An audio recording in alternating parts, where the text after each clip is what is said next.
नमस्कार दोस्तों, उम्मीद करता हूँ आप सब बिल्कुल ठीक होंगे और क्लास लेने के लिए आप सभी बिल्कुल तैयार होंगे। ठीक है, जितने बच्चे क्लास के अंदर आ चुके हैं आप सभी का बहुत बहुत स्वागत है। फटाफट से मुझे बता दीजिए किसी प्रकार की कोई दिक्कत समस्या परेशानी तो आपको नहीं है, सो दैट कि हम क्लास को बहुत तगड़े तरीके से स्टार्ट कर पाएं। किसी प्रकार की कोई दिक्कत भी आपको ना आने दें। फटाफट से मुझे बताइए कोई दिक्कत समस्या परेशानी तो आपको नहीं है। चीज़ों को बहुत बढ़िया ढंग से स्टार्ट कर रहे हैं और आपके लिए हर एक चीज़ को बहुत सरल तरीके से आगे बढ़ाते हुए इसके अंतर्गत चीज़ों को स्टार्ट कर रहे हैं। एक बार मुझे बता दीजिए कैसे हैं आप लोग, किसी प्रकार की कोई दिक्कत या समस्या परेशानी तो आपको नहीं है। एक बच्चा कह रहा है सर यूपीएसआई की पॉलिटी की क्लास ले लीजिए ना। बच्चे उसमें एक क्लास नहीं होगी, उसमें 2-3 क्लास होंगे। मैंने खुद उसमें महसूस किया कि आपको 1-2 क्लास एक्स्ट्रा और करानी चाहिए, तो बस उसी का हम प्रतीक्षा कर रहे हैं कि उस प्रकार की क्लास को आपके लिए कराया जाए। तो मुझे अभी फिलहाल में ये बताइए कोई दिक्कत तो आपको नहीं है। अगर किसी प्रकार की कोई दिक्कत है तो उस हिसाब से मुझे बताइए, फिर मैं चीजों को आपके लिए और आगे बढ़ाता हुआ आपको नजर आऊंगा, आपके लिए चीजों को और ज्यादा सरल बनाऊंगा। तो फटाफट से मुझे बता दीजिए आपको किसी प्रकार की कोई दिक्कत समस्या परेशानी तो आपको नहीं है। फिर हम बहुत बढ़िया तरीके से इसके अंतर्गत आगे बढ़ेंगे, आपके लिए चीजों को और इजी आपके लिए कर देंगे। फटाफट बताइए कि सर किसी प्रकार की कोई दिक्कत आपको ना हो। ठीक है, बढ़िया लेवल पर यहाँ पर चल रहे हैं, चीजों को और बेहतर आपके लिए कर रहे हैं, तो उसके बारे में बताते चलिए। कोई दिक्कत तो आपको नहीं है, उसके बारे में अगर आप बताएंगे तो आपके लिए चीजें और अच्छी होंगी, हम चीजों को और अच्छा आपके लिए बनाते रहेंगे। फटाफट बताइए कोई दिक्कत तो नहीं है। फिर हम चीजों को आगे बढ़ाते हैं। बताइए भाई। सर इस बैच में भी आप पॉलिटी, आप ही पॉलिटी कराइए। अभी कौन करा रहा है भाई पॉलिटी आपको? कोई इशू नहीं है, ठीक है। चलो हम आगे बढ़ते हैं। अच्छा, लास्ट क्लास में जो हम इस अधिनियम को पूरा कर चुके थे, तो लास्ट क्लास में हम किस पॉइंट पे थे, एक बार मुझे बताओगे? अरे बाबू टेंशन मत लो, मुझे बस 1-2 दिन का समय और लगेगा, उसके बाद मैं चीजों को एकदम मतलब बिल्कुल इजी कर दूंगा। दरअसल ये क्या है कि ऐप हमारा अपडेट हो रहा है, तो उस ऐप की अपडेट की वजह से चीजें दिक्कत थोड़ी हो जाती है। ठीक है, चलो कोई नहीं। पॉलिटी आप मुझसे पढ़े होंगे यार, ऑब्वियस सी बात है, आप मुझसे पॉलिटी तो पढ़े ही होंगे, तो उसमें आप पढ़ सकते हैं। ठीक है सर, कुछ अनुच्छेदों में दिक्कत आ रही है, जो मैंने आपको बताए होंगे वो उन अनुच्छेदों के हिसाब से आप कर सकते हैं। अब बात को समझिए किसके बारे में हम चर्चा करेंगे। आज का हमारा है जो अधिनियम, आज का हमारा है वो क्या है दरअसली? सर मैं सोच रहा हूं कि इसमें हम एक अधिनियम को ऐड कर सकते हैं। एक अधिनियम को हम इसके अंतर्गत ऐड कर सकते हैं जो काफी ज्यादा क्लासिक आपका रहने रहेगा। इसको हम बोलते हैं मानव अधिकार संरक्षण अधिनियम।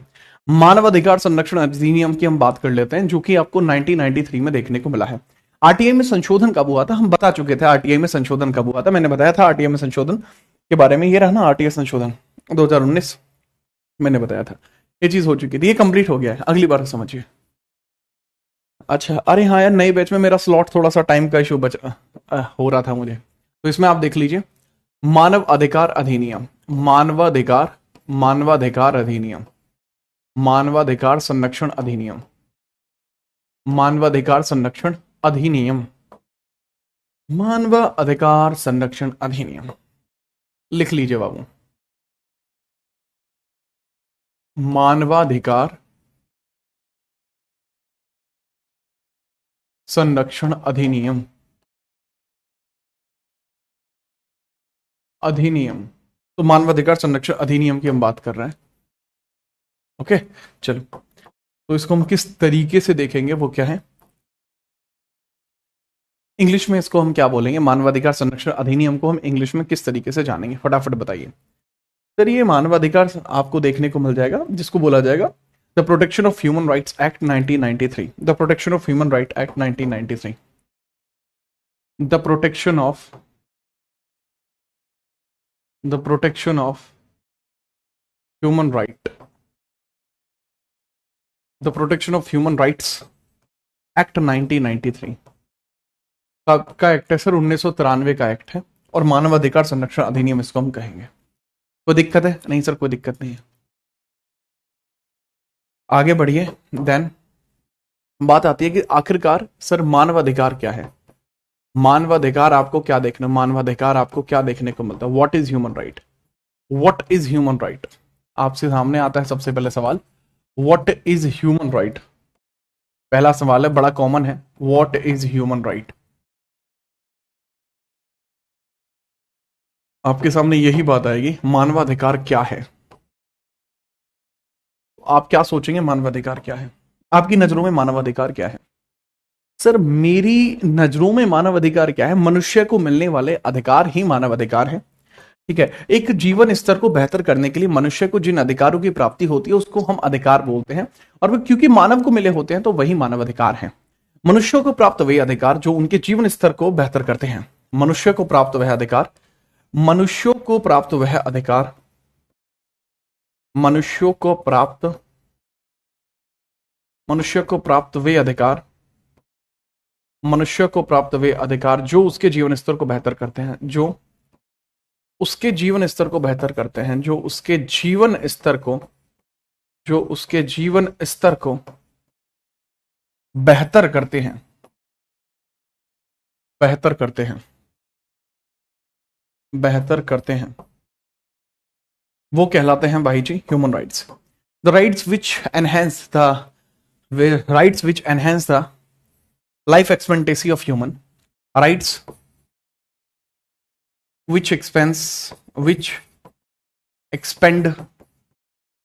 life expectancy, life expectancy, life expectancy which enhance life expectancy, that is called human rights। अच्छा, इनका उल्लेख कहां पर किया गया है, इसके बारे में बात करते हैं। इनका उल्लेख कहां पर किया गया है? देखो, इनके उल्लेख की चर्चा करते हैं। इनका उल्लेख कहां पर किया गया, डिस्क्रिप्शन इसका कहां पर है? अच्छा, डिस्क्रिप्शन जो हमें देखना पड़ेगा, डिस्क्रिप्शन जो हमें देखना पड़ेगा वो हमें दोनों ही लेवल्स पर देखना पड़ेगा, राइट। डिस्क्रिप्शन का मतलब क्या है? कॉन्स्टिट्यूशन बेसिस की हम बात कर रहे हैं, संवैधानिक आधार या संवैधानिक रूपण इसका किस प्रकार से है, कॉन्स्टिट्यूशनल बेसिस पर हम बात कर रहे हैं, संवैधानिक प्रकार की बात कर रहे हैं, संवैधानिक, संवैधानिक, संवैधानिक प्रकार से मैं बातें कर रहा हूं कि कॉन्स्टिट्यूशनली इसका डिस्क्रिप्शन कैसा है। तो हमें पता लगता है कि भैया, हमें पता लगा है कि हमारे संविधान का जो भाग 3 है, हमारे संविधान का जो भाग 3 है, पार्ट 3 ऑफ इंडियन कॉन्स्टिट्यूशन है, जिसको मैग्ना कार्टा भी बोलते हैं, मैग्ना कार्टा भी इसको बोला जाता है, जिसके अंदर आपको आर्टिकल देखने को मिलते हैं 12 से लेके 35 तक। तो उसको हम क्या बोलते हैं? सर जी, इसमें 6 प्रकार के अधिकार बताए गए, 6 प्रकार के अधिकार बताए गए हैं, 6 प्रकार के अधिकार बताए गए हैं। ठीक है, 6 टाइप ऑफ राइट्स बताए गए हैं जो कि आपके मूल अधिकार हैं। 6 टाइप ऑफ राइट्स बताए गए। These are fundamental rights, these are fundamental rights, these are fundamental rights. यही जो अधिकार है, यही फंडामेंटल राइट्स आपको देखने को मिलते हैं। कमाल की बात है कि इसमें आप लिखेंगे सबसे पहले समानता। समानता का मतलब होता है इक्वालिटी के राइट्स होते हैं आपके पास, इक्वालिटी। बाबू, ये पॉलिटी में पढ़ा आपने? पढ़ा है ना मुझसे आपने ये पॉलिटी में? इसको मैं एक एक ब्रीफ करके बताता हूं कि आखिरकार ये ऐसा क्यों हुआ। ठीक है, क्यों ही हमें ये अधिकार मिले, किस कारण से मिले, कौन था वो जिसने ये अधिकार दिलाए, कितने लोग थे, कौन है सप्रू, कौन है बाल गंगाधर तिलक, कौन है एम.एन. रॉय, कौन है M Visvesvaraya. I tell you each and everything. तो इक्वालिटी के राइट्स हमें मिलते हैं आर्टिकल 14 से लेकर आर्टिकल 18 तक। फिर मैंने बताया था कि स्वतंत्रता मिलती है, स्वतंत्रता मिलती है, फ्रीडम मिलती है, स्वतंत्रता मिलती है हमें, दैट मीन टू से हमें फ्रीडम मिलती है 19 से लेकर 22 तक। फिर आपको एक्सप्लॉयटेशन मिलता है, शोषण विरुद्ध आपको देखने को मिलता है, शोषण विरुद्ध आपको देखने को मिलता है, अगेंस्ट एक्सप्लॉयटेशन आपको देखने को मिलेगा, अगेंस्ट एक्सप्लॉयटेशन आपको देखने को मिल जाएगा, टेशन आपको देखने को मिल जाएगा, 23 से 24 आपको देखने को मिलता है। फिर धार्मिक स्वतंत्रता आपको देखने को मिल जाएगी, धार्मिक यानी रिलीजियस। फिर कल्चरल, फिर कल्चरल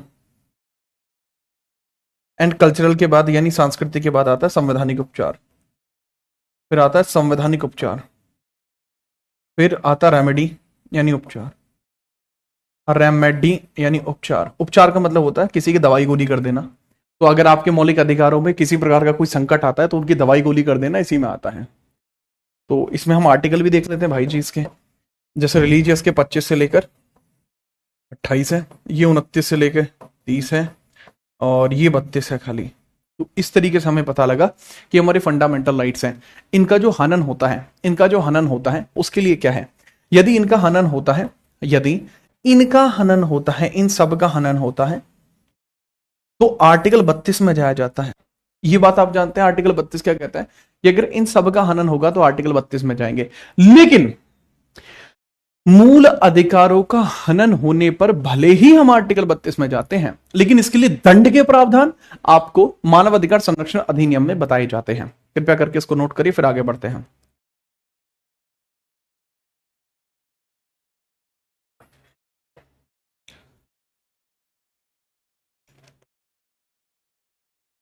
फटाफट बताइए।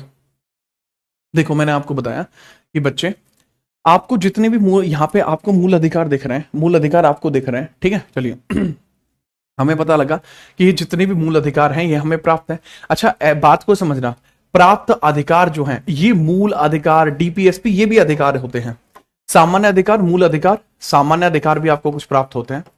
सामान्य यानी ऑर्डिनरी राइट, ऑर्डिनरी राइट भी होते हैं इसमें, ऑर्डिनरी राइट भी आपको प्राप्त होते हैं, राइट। ऑर्डिनरी के साथ साथ, सामान्य के साथ साथ आपको मूल अधिकार प्राप्त होते हैं, फंडामेंटल राइट प्राप्त होते हैं, फंडामेंटल भी हमें प्राप्त होते हैं। And apart of fundamental, like सामान्य, मूल और डीपीएसपी यानी नीति निदेशक भी हमें प्राप्त होते हैं, नीति निदेशक भी हमें प्राप्त होते हैं, नीति निदेशक भी हमें प्राप्त होते हैं, जिसको हम बोलते हैं डीपीएसपी भी हमें प्राप्त होते हैं। तो दीज ऑल आर राइट्स, ये सभी प्रकार के अधिकारों का अगर हनन होता है तो समस्याएं होंगी, ठीक है। याद को, बात को समझ के रखिएगा। अब यहां मैं क्या बताने की कोशिश कर रहा हूं, यहां मैं क्या बताने की कोशिश कर रहा हूं कि दरअसल मूल जो मानवाधिकार संरक्षण अधिनियम है, इसके बारे में मैं ये बताने का कोशिश कर रहा हूं कि बच्चे, हमारे पास जो मानवाधिकार हैं, जो ह्यूमन राइट्स हैं वो ये हैं, अपने पास जो ह्यूमन राइट्स हैं वो ये हैं, राइट जी हाँ। लेकिन इसके बाद हम आगे बढ़ेंगे और चीजों को समझेंगे कि आखिरकार आगे क्या है, आखिरकार आगे क्या है। पहले इसको समझिए, पहले इसको आप समझिए, बहुत ध्यान से समझेंगे, फिर हम आगे बढ़ेंगे। कि चलो ये तो हो गई बेसिक चीजें, ठीक है, ये तो हो गई बेसिक चीजें।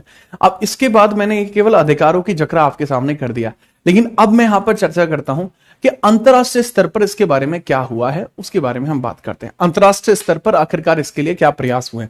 मानव अधिकारों के संरक्षण के लिए आर्टिकल 32 है, परंतु कई बार ऐसे प्रावधान करने पड़ते हैं जिससे कि मानवाधिकार जो है उसको संरक्षित किया जा सके कुछ सशक्त तौर पर।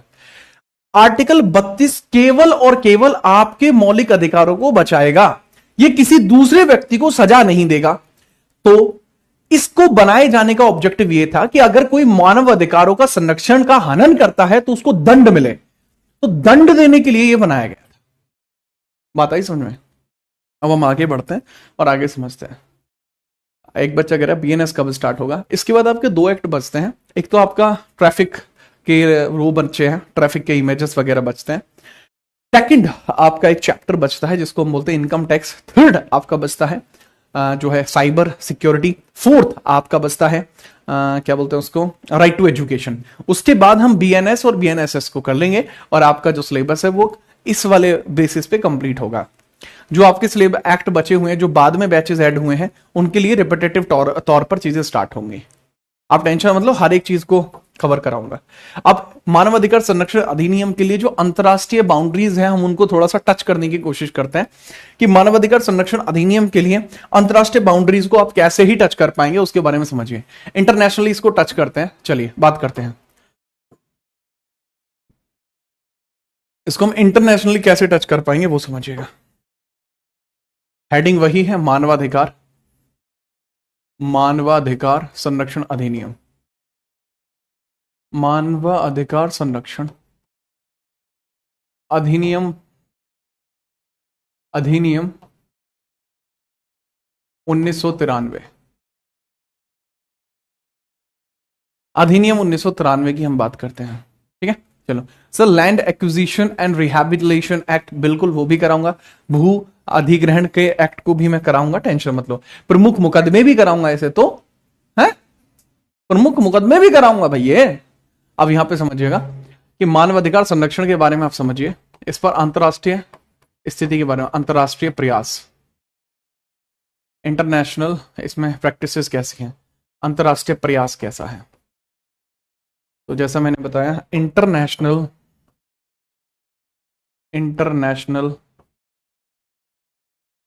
इम्पैक्ट्स के बारे में बात करते हैं, इंटरनेशनल इम्पैक्ट्स की बात करते हैं।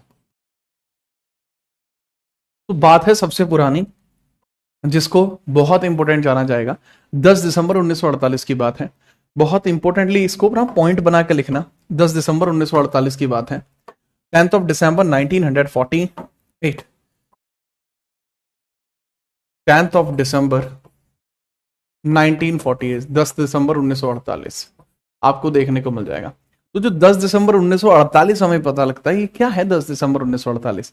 सर जी, 10 दिसंबर 1948 वो तिथि है जिसके अंदर बताया गया है कि यूनाइटेड नेशन के द्वारा इस डेट पर मानवाधिकारों की घोषणा की गई। इस डेट पर, ठीक है, यूनाइटेड नेशन द्वारा, United nation declared declared declared human rights human rights human rights documentation,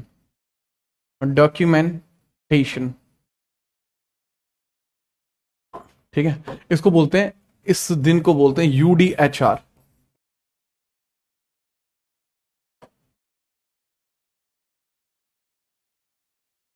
ठीक है, इसको मतलब एक टर्म के तौर पर जाना जाएगा, इसको जो है टर्म के तौर पर जाना जाता है।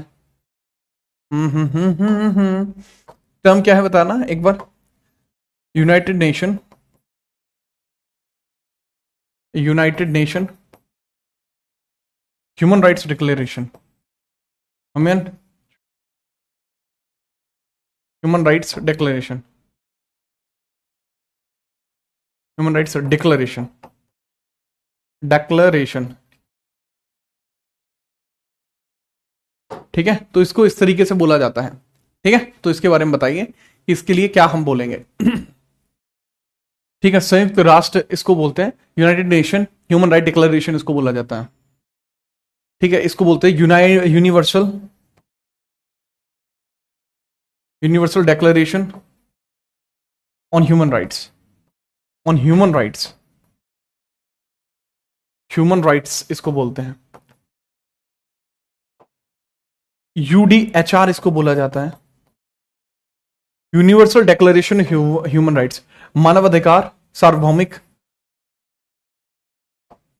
मानवाधिकार, मानव अधिकार, मानव अधिकार सार्वभौमिक घोषणा, अधिकार सार्वभौमिक घोषणा, सार्वभौमिक घोषणा आपको देखने को मिल जाएगी।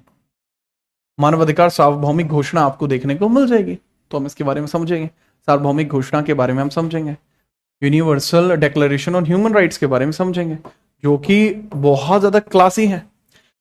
तो ये तो है, इसमें ये कहा गया कि यार मानवों के अधिकारों का संरक्षण होना बहुत बहुत जरूरी है। पूछा फिर इसमें जाता है कि भाई जी आपको ये बताना है कि इंडिया इसके अंतर्गत कब जोड़ा है। अच्छा, इंडिया शुरुआती तौर पर इसके अंदर शामिल होने के लिए घोषणा करता है, मतलब सार्वजनिक तौर पर घोषणा करता है कि हाँ हम इस चीज का समर्थन करते हैं और हम इस चीज से जुड़ेंगे, हम इस चीज का समर्थन करते हैं और हम इस चीज से जुड़ेंगे। याद रखना, ठीक है, याद रखना। अब ये भी आपसे पूछा जाएगा कि इसके अंदर टोटल आर्टिकल्स आपको क्या कितने देखने को मिलते हैं, कितने देखने को मिलते हैं, ठीक है, याद रखना। इसमें भारत कब जुड़ा? भारत 1948 से ही इसमें जुड़ गया था। टोटल इसमें 30 आर्टिकल देखने को मिलते हैं। मैंने बताया कि भारत 1948 में ही इसका हिस्सा बना, 1948 में ही इसका हिस्सा बना, में ही इसका हिस्सा बना। जो इंडिया था वो 1948 में ही इसका हिस्सा बना। और अगर मैं बात करूं यूडीएचआर में टोटल 30 आर्टिकल्स देखने को मिलते हैं। यूडीएचआर में टोटल कितने? 30 आर्टिकल्स आपको देखने को मिलते हैं। मुझे नहीं लगता कि इसमें आपको कोई भी समस्या रही होगी। 1948 में ही इसमें जुड़ गया है, जी हाँ। आगे आप बढ़िए, ठीक है, आगे बढ़ते हैं। कोई समस्या किसी प्रकार की नहीं होनी चाहिए आपको।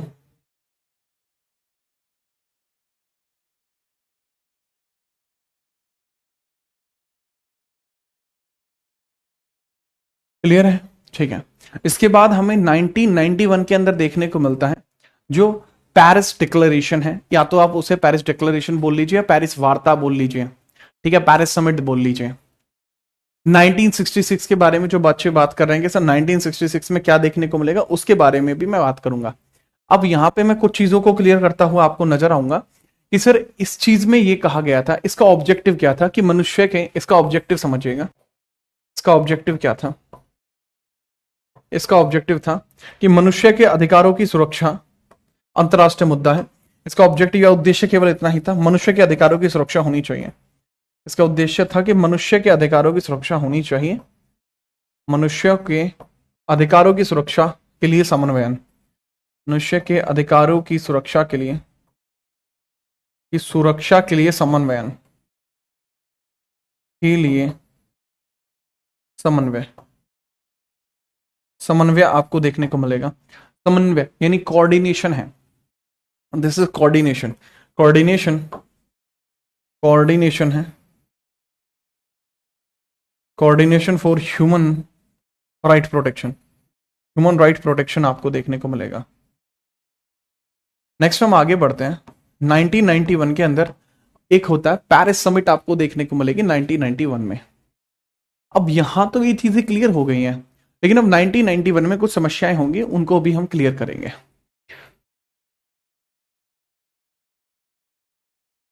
अब ये बात है 1991 की, अब ये बात है 1991 की, अब ये बात है अब 1991 में क्या हुआ। देखो 1991 के अंदर आपको क्या देखने को मिलता है वो समझिए। 1991 के अंदर आप देखेंगे पेरिस अकॉर्ड या पेरिस अकॉर्ड ही देख लीजिए, पेरिस समझौता हो जाएगा या पेरिस वार्ता हो जाएगी, ठीक है। पेरिस समिट आप बोल लीजिए, ज्यादा अच्छा लगेगा, अकॉर्ड तो नहीं हुआ था, पेरिस समिट हम देख लेते हैं, पेरिस वार्ता।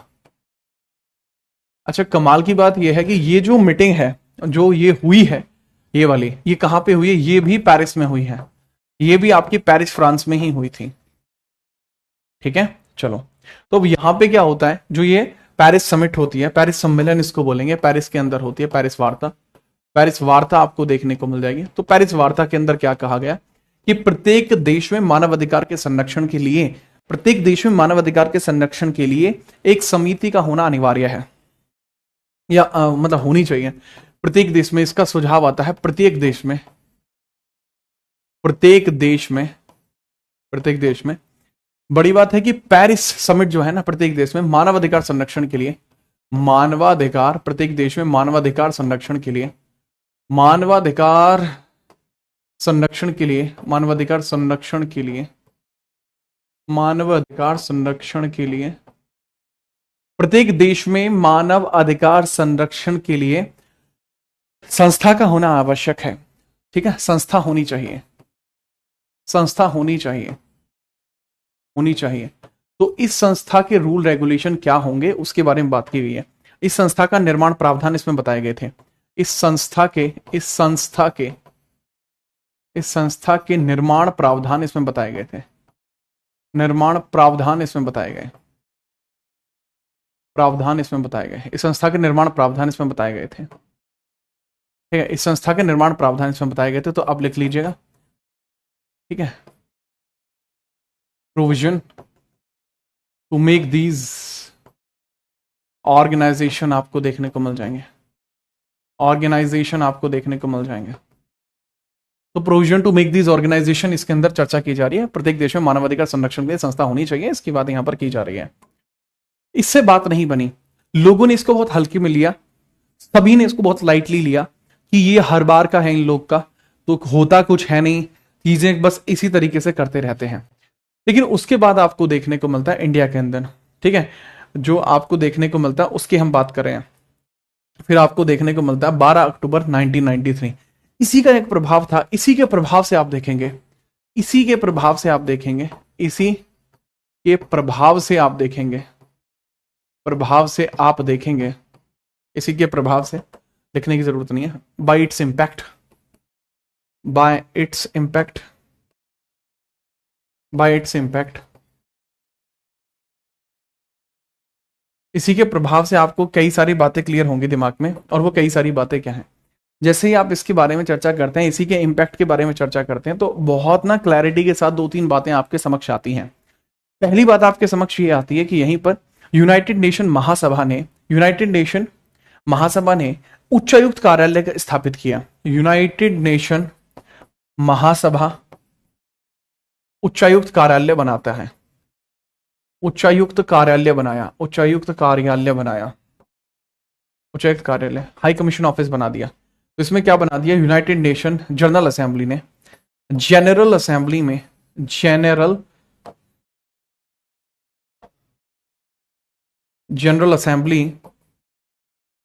जनरल असेंबली के अंदर क्या बना दिया गया, हाई कमीशन ऑफिस बना दिया गया, हाई कमीशन ऑफिस बना दिया गया। क्या बना दिया गया, हाई कमीशन ऑफिस यहां पर बना दिया गया। राइट है जी सर, हाई कमीशन ऑफिस बना दिया गया यहाँ पे, यह भी कमाल की बात है। तो यूनाइटेड नेशन महासभा का जो उच्चायुक्त कार्यालय है, यानी जो हाई कमीशन ऑफिस है, जो यहां पर इस लेवल पे क्रिएट किया गया है, अगर मैं उसकी बात बताऊं, इस अच्छा एक चीज समझना यार, ये लेट बना है। अच्छा इसके प्रभाव से ना एक चीज लिख लेना, ये भी कोई दिक्कत नहीं है, लेकिन इसका डेट अलग आएगा, प्लस बाकियों का डेट अलग आएगा, क्योंकि ये 20 दिसंबर का है। इससे पहले 12 अक्टूबर हो जाएगा, ये 20 दिसंबर का है, इससे पहले 12 अक्टूबर हो जाएगा, 12 अक्टूबर 1993 आ जाएगा। मुझे एकदम से फ्लो में चला गया, मैं इंटरनेशनल बातें करने लगा, मैं नेशनल बातें थोड़ा सा मिस आउट कर गया। नेशनली पहले हमारे इंडिया में एक परिवर्तन हो जाता है। दरअसल पेरिस के अंदर जो पेरिस के अंदर सभा हुई, इसके अंदर कहा गया कि भाई प्रत्येक देश में एक संस्था होनी चाहिए। तो अब जैसे आपके पापा आके घोषणा करेंगे, हाँ भाई ये चक्कर है छोरे, काम क्यों नहीं करते थे हम, उन्होंने कही है, तो आप तो डर जाओगे, हंस जाओगे तुम, ठीक है। तो ऐसी परिस्थिति में इसी के प्रभाव से आप 12 अक्टूबर 1993 में देखेंगे कि भारत में किस चीज की घोषणा हो जाती है सर जी, भारत में आप देखेंगे कि क्या स्थापित हुआ है, बहुत जोर की चीज स्थापित हुई है, नाम बताइए sir, national human right commission की स्थापना, एनएचआरसी की स्थापना हुई है। अब इसी को रेगुलेट करने के लिए, इसी के संबंधित प्रावधानों को बनाने के लिए United nation high commission office बना था। भारत में एनएचआरसी की संस्था बनी। अच्छा ऐसा नहीं है सिर्फ भारत में बनी, अलग अलग देशों में, ठीक है, इसके प्रभाव से अलग अलग देशों में इस प्रकार की संस्थाएं बनी, अलग अलग देशों में ह्यूमन राइट, अलग अलग देशों में ह्यूमन राइट संस्थाएं बनी, ह्यूमन राइट संस्थाएं बनी। इसका इंपैक्ट यह पड़ा कि अलग अलग देशों में ह्यूमन राइट संस्थाएं बननी शुरू हुई, इंडिया में भी बनती है। इसको बोलते हैं राष्ट्रीय मानवाधिकार आयोग, राष्ट्रीय मानवाधिकार आयोग, मानवाधिकार आयोग आपको देखने को मिल जाएगा, मानवाधिकार आयोग आपको देखने को मिल जाएगा, तो उसके बारे में समझिएगा। नेशनल ह्यूमन राइट कमीशन आपको देखने को मिल जाएगा, ठीक है, नेशनल ह्यूमन राइट कमीशन आपको देखने को मिल जाएगा, और राइट कमीशन आपको देखने को मिल जाएगा, ठीक है। चलिए अब इसी के लिए महासभा भी आपको देखने को मिल जाएगी, प्लस इसी के इंपैक्ट में अगर इसमें कल को कोई कमी आने लगे, ठीक है, इसको कोई कमी आने लगे तो कई सारी इश्यूज आपको होंगी। तो उसके लिए एक मानवाधिकार परिषद भी बनी जो जेनेवा में है, 15 मार्च 2006 में, 15 मार्च 2006 में आप देखेंगे, 2006 में ये बनी यूनाइटेड नेशन मानवाधिकार परिषद।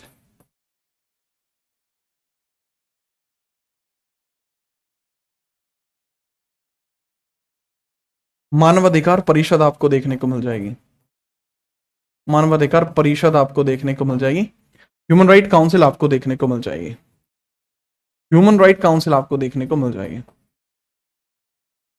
ह्यूमन राइट्स काउंसिल आपको देखने को मिल जाएगी, ठीक है।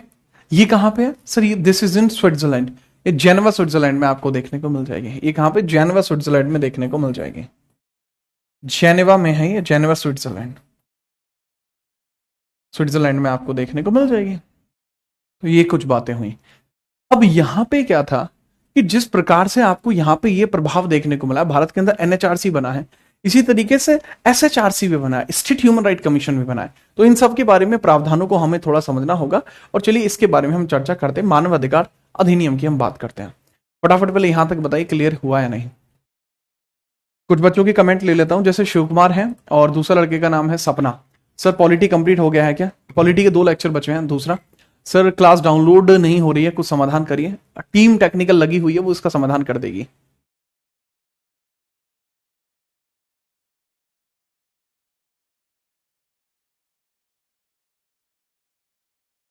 लगभग लगभग आपकी उसके अंदर ना 50-60 की समथिंग क्लास हो गई। नमस्ते पॉलिटी की, तो 2-3 क्लास आपकी और बचेंगी, वो मैं ले लूंगा। Thank you Sandhya.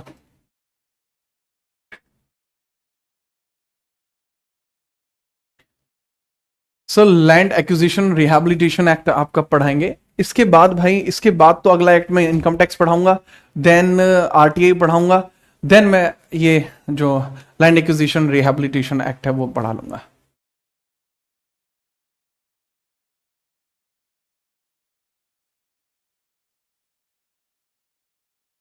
सर मैं मध्य प्रदेश का एक्स सीएम हूँ, शिवराज सिंह चौहान। क्या हाल है मामा जी? क्या मामा जी? चलिए आगे बढ़े।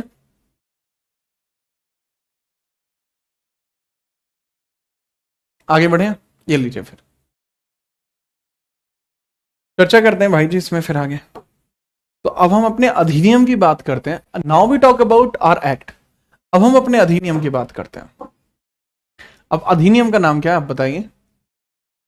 प्रिवेंशन ऑफ, या प्रोटेक्शन लिख सकते हैं, प्रिवेंशन लिख सकते हैं, कई सारी चीजें आपको देखने को मिल जाएंगी। तो एक्ट के लिखे लिखेंगे the protection of human right act 1993। The protection of human right act 1993। The protection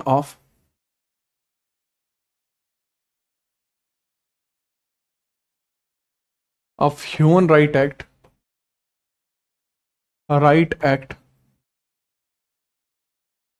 1993।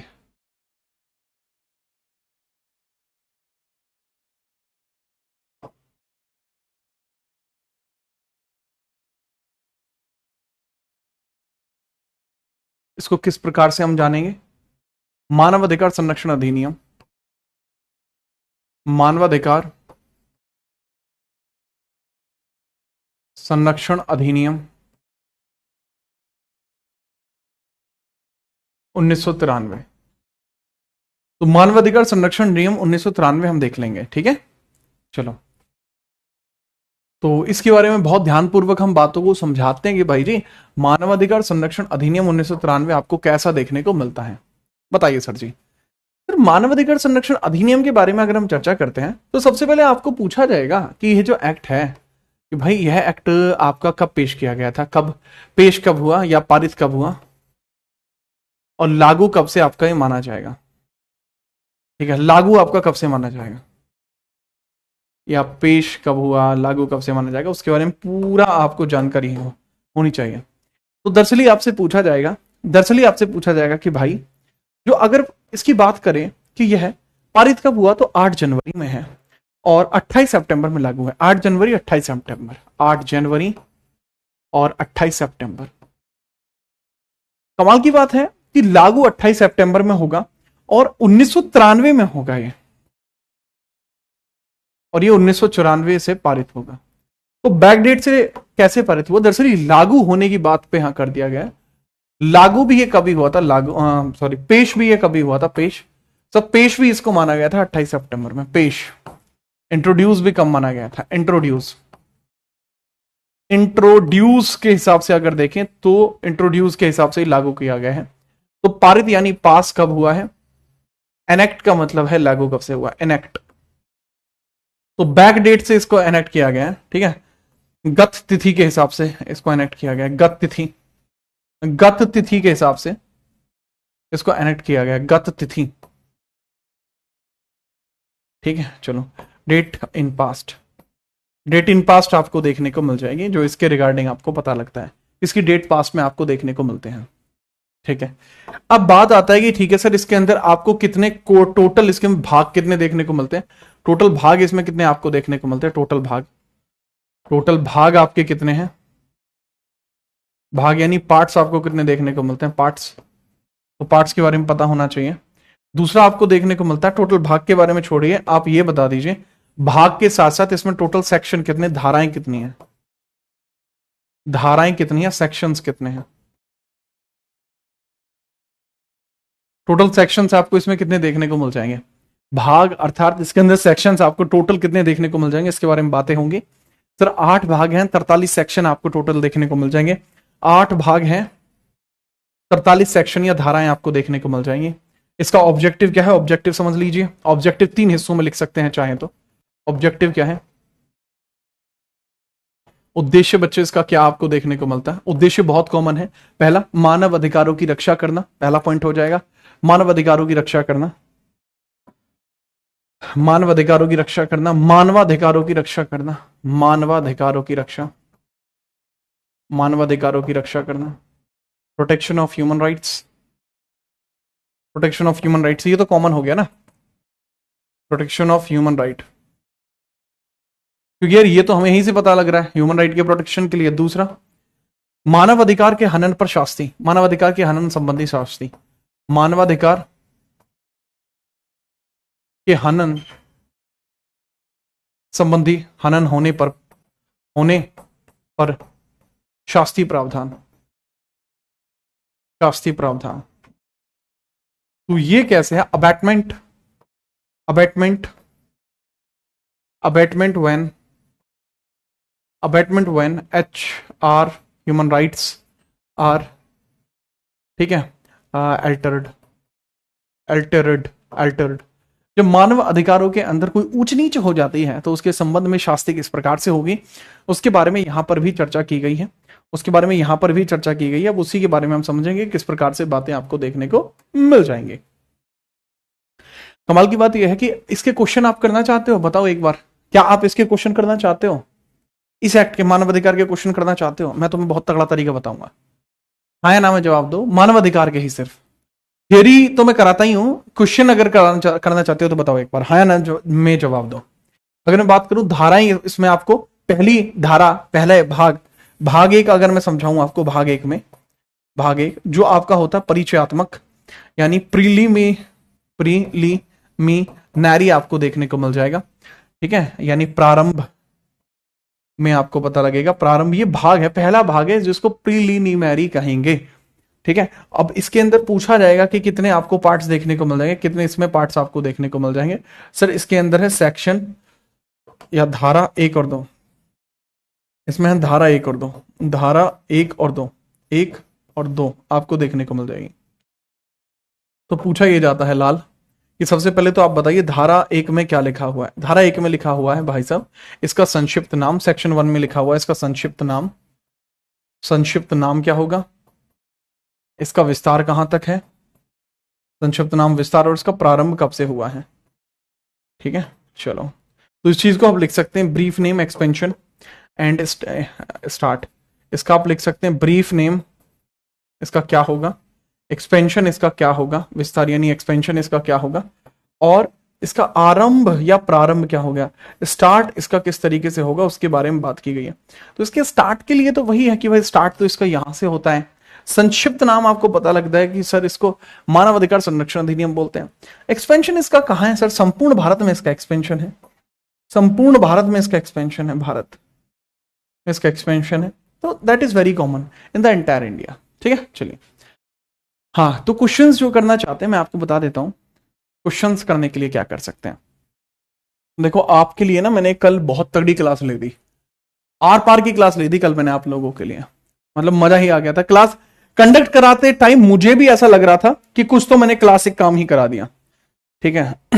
मजा ही आ गया था मतलब क्लास कराते टाइम। तो ये ना कल की क्लास है, ये कल की ही क्लास है, ये आप देख सकते हैं। इसमें कल की क्लास में हुआ क्या था, ये मूल विधि की मैंने कल क्लास ली थी। अब इसमें कितने एक्ट मैंने करा दिए, महिला संरक्षण अधिनियम, भ्रष्टाचार निवारण अधिनियम, बाल संरक्षण अधिनियम, मूल व्हीकल जो मोटर व्हीकल अधिनियम है, RTA एक्ट है, SC/ST एक्ट है, और इवन मानवाधिकार एक्ट भी है।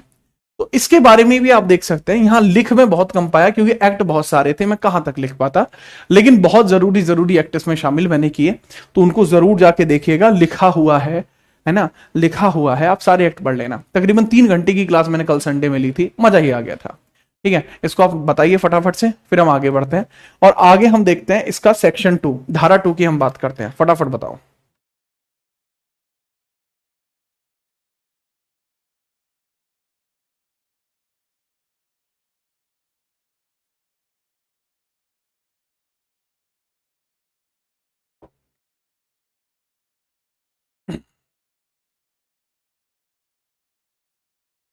ठीक है, देख लिया सर, बहुत बढ़िया। तो आपको तो समझ में आया होगा पूरा ना।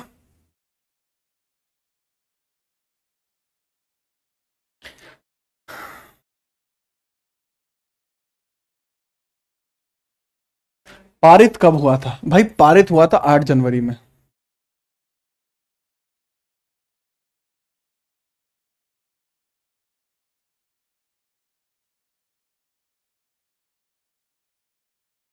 हाँ, मैंने बताया कि भाई जो पेश जब ये हुआ उसी के हिसाब से इसको लागू मान लिया गया।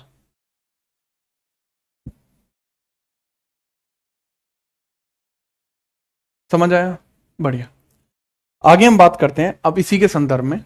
आपसे पूछा जाएगा कि सर इसकी धारा दो क्या? धारा दो में होती है परिभाषाएं। वो किसी की भी धारा दो हो उसमें परिभाषाएं ही होती हैं। धारा दो में है परिभाषाएं। आप लिख लीजिए परिभाषाओं के बारे में। परिभाषा यानी डेफिनेशंस आपको देखने को मिलती हैं। डेफिनेशंस आपको देखने को मिल जाती हैं। तो सबसे पहले ना इसमें आपको देखने को मिलती है धारा दो का पहला। ठीक है, धारा दो का ए आपको देखने को मिल जाएगा। धारा दो का पहला आपको देखने को मिल जाएगा। तो ए लिख लेना इसको, धारा दो का ए। ए के अंदर बताया गया आर्म्ड फोर्सेस। आर्म्ड फोर्सेस का जिक्र किया गया है। आर्म्ड फोर्सेस, सशक्त बल, सशक्त बल, सेना बल, सशक्त सेना बल। आर्म्ड फोर्सेस यानी सशक्त सेना बल की बात की जा रही है। तो सशक्त सेना बल है, उसके बारे में अपन चर्चा करेंगे। अब क्या सशक्त सेना बल है, आर्म्ड फोर्सेस क्या है, इसको बहुत ध्यानपूर्वक समझेंगे। सर हमारे तीनों रक्षा दल ही, तीनों रक्षा दल ही आर्म्ड फोर्सेस में आएंगे। तीनों रक्षा दल, all three defences of India, all three defences of India इसमें शामिल होंगे। ऑल थ्री डिफेंस शामिल होंगे, डिफेंसेस में शामिल होंगे। अब ये ऑल थ्री डिफेंस हैं कैसे कैसे, उसको भी मैं समझा देता हूं। ऑल थ्री डिफेंसेस कैसे हैं? सर हमारा आर्मी हो, थल सेना हो, या फिर एयरफोर्स हो, एयरफोर्स हो यानी जल सेना हो, सॉरी वायु सेना हो, वायु सेना हो, या फिर हमारा नेवी हो। कहने की बात क्या हुई, या फिर हमारा जल सेना। मेरा बहुत मन था कि मैं एयरफोर्स में सर्व करूं, लेकिन वो स्कूल टाइम में ही मुझे थोड़ा सा हो गया था कि मुझे आईबी ज्वाइन करनी है, इंटेलिजेंस ब्यूरो ज्वाइन करना था मुझे। और सीजीएल 2022 में मेरे नंबर आईबी के गलत पोस्ट प्रेफरेंस की वजह से मैं आईबी को ज्वाइन नहीं कर पाया था। मेरी पोस्ट प्रेफरेंस गलत भर दी थी मैंने मैंने नारकोटिक्स को ऊपर भर दिया था। ठीक है, लेकिन मुझे आईबी ज्वाइन करनी थी। अब वो गलती हुई थी मुझसे, वो मेरे दोस्तों की वजह से हुई थी। मैंने उनको बोल दिया था कि तुम्हें जो पोस्ट प्रेफरेंस भरनी है भर दो, क्योंकि नंबर ज्यादा थे। तो मैंने यही बोल दिया था हवाबाजी में कि अरे भर दो जो भरना है, सभी में हो जाएगा। तो अब उसमें क्या दिक्कत हुई कि गलत पोस्ट प्रेफरेंस भरने की वजह से जो मुझे चाहिए थी पोस्ट, वो पोस्ट मुझे नहीं मिली, है ना। तो होता है ऐसा, राइट? तो आप ध्यान रखा कीजिए, है ना। तो उस चीज का ध्यान रखा कीजिए। तो वो भी यार कमाल का ही था। पापा फोन करके पूछ रहे कि क्या क्या पोस्ट भरी तूने? तो उनको मैं बोल रहा हूँ पापा जो फेवरेट है मेरी वो भर दी मैंने। पापा कह रहे अबे तेरे ये पोस्ट प्रेफरेंस के लेटर में कुछ और लिखा आ रहा है। मैं कि क्या? तो वो उधर से पापा गाली दे रहे हैं। मैं अच्छा अच्छा ठीक है पापा, मैं देखता हूँ देखता हूँ। तो उसमें चेंज नहीं होता यार, बाद में चेंज होगा, फिर तो एग्जाम तो सा दो। अच्छा आप इसमें लिखिए धारा दो के बी में हम अपन देखते हैं। धारा दो के बी के अंदर हम देखते हैं, बी तो जरूरी नहीं है, कमिश्नर वगैरह आएंगे। आप धारा दो डी देखो, ठीक है, या बी देख लो यार, मुझे कोई इशू नहीं है। बी बताने में भी इशू नहीं है मुझे, सी बताने में भी इशू नहीं है। आप जो इसमें देखना चाहें ये सभी आप पूछ सकते हैं। ठीक है, इसमें सभी आप पूछ सकते हैं। चेयरपर्सन के बारे में होता है, कमिश्नर जो होता है इस अधिनियम के नियुक्त जो कमिश्नर होता है, चेयरमैन, चेयरमैन होता है, चेयरमैन। अध्यक्ष की बात की जा रही है, अध्यक्ष। इस एक्ट के अधीन कुछ आपके बनते हैं। ठीक है, इस एक्ट के अधीन क्या होता है, इस एक्ट के अधीन आपके कुछ कमीशंस बनते हैं, तो उसका जो अध्यक्ष होता है। आप भी हवाबाजी, अरे वैसी हवाबाजी नहीं करता था भाई, मैं बोलता ही नहीं था ना, बहुत शांत रहता था। ठीक है, तो यहाँ अध्यक्ष कौन सा बताया गया है? आयोगों में इस अधिनियम के अधीन, इस अधिनियम के अधीन, अधिनियम के अधीन बने बने आयोगों के अध्यक्ष। आयोग के मुखिया अध्यक्ष कहलाएंगे। अब वो किसी भी स्तर पर हो सकते हैं, सेंटर भी स्टेट भी। राइट, जी हाँ। दूसरा आपको देखने को मिल जाएगा धारा 2D, जिसमें मानवाधिकार है। उसको हम अगली क्लास में पढ़ेंगे, धारा 2D, जिसमें बताया गया मानवाधिकार क्या है। आप भी सोचना मानवाधिकार क्या है। हालांकि मैंने बता दिया मानवाधिकार क्या है, बट फिर भी चलो कोई नहीं। मानवाधिकार, ह्यूमन राइट्स को हम अगली क्लास में देखेंगे। आज की क्लास में आपका सिलेबस बहुत अच्छे से कवर हुआ है और बहुत कामफुली कवर हुआ है। कोई हबड़ दबड़ नहीं, कोई भागा दौड़ी नहीं, बढ़िया तरीके से कवर हुआ है। ठीक है, चलिए आज के लिए इतना ही रहेगा। कोई दिक्कत हो तो बता देना। मांझा संत मांझा, हाथ छोड़ दूंगा। ठीक है, चलिए सर, ये तो गलत हो गया आपके। मैंने कभी उसके लिए बुरा नहीं माना, मैं कि ठीक है कोई नहीं, अगला एग्जाम दे देंगे, बात खत्म। हाँ, तो मैंने दे दिया अगला एग्जाम, वो भी बढ़िया था। लेकिन फिर भी आईबी नहीं आता ही, आईबी की पोस्ट ही नहीं आई फिर उसमें। सर जी, आप अपने घर के अच्छे बच्चे हैं या फिर शैतान बच्चे हैं? यार मैं अपने घर का अच्छा बच्चा हूँ, मतलब सलाह लेना पसंद करते हैं लोग मुझसे। घर का नहीं, मैं अपने एरिया की बात कर रहा हूँ, तो वहां पर भी लोग मुझसे सलाह लेना पसंद करते हैं। तो उसके बाद क्या है कि दे लाइक कि भाई कोई बात चल रही है तो दे आस्क मी कि तुम्हारे हिसाब से इसमें क्या हो सकता है। तो ऐसे होता है।